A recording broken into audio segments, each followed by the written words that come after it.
बिस्मिल्लाहिर्रहमानिर्रहीम। Welcome to my channel UPI pension news update. I hope कि आप सब ठीक ठाक होंगे। आज का हमारा टॉपिक है यूपीआई की माहाना पेंशन न्यूज़ अपडेट। टॉपिक के जाने पढ़ने से पहले आपसे गुजारिश है कि अगर आप चैनल पर नए हैं तो चैनल को सब्सक्राइब कर लें ताकि सरकारी मुलाजमीन और पेंशनर्स के हवाले से आने वाली हर न्यूज़ अपडेट से आपको बाखबर रखा जा सके।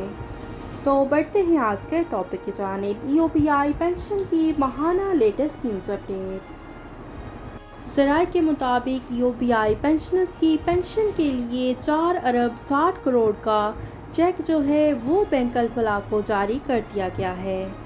बैंक अल-फलाह पर मुनहसर है कि वो यूपीआई की पेंशन की तरसील का काम कब से शुरू करते हैं, लेकिन अभी तक की इतलात के मुताबिक यूपीआई के पेंशनर्स को उनकी पेंशन मौसूल नहीं हुई है।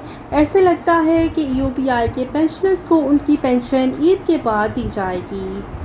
और यूपीआई की पेंशन में इजाफे के हवाले से क्या न्यूज़ अपडेट है वो भी आपके साथ शेयर करते हैं। तो ये जो पेंशन आपकी आ रही है, क्या ये इजाफे के साथ होगी या फिर वही 8,500 रुपये?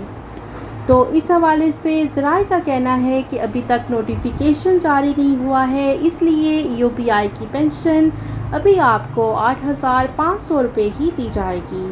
क्योंकि यूपीआई की पेंशन में इजाफे का नोटिफिकेशन भी जारी नहीं हुआ है और ना ही इस बात का तयन हो सका है कि यूपीआई की पेंशन इजाफे के साथ 1 जुलाई को दी जाएगी या फिर 1 जनवरी से दी जाएगी। ये थी यूपीआई पेंशन की माहाना लेटेस्ट न्यूज़ अपडेट जो कि आपके साथ शेयर की गई है। आई होप कि वीडियो आपको पसंद आई होगी, तो वीडियो को लाइक कर लें। अगर आप चैनल पर नए हैं तो चैनल को सब्सक्राइब कर लें। मिलते हैं नेक्स्ट वीडियो में, तब तक के लिए टेक केयर। अल्लाह हाफिज़। अल्लाह निगहबान।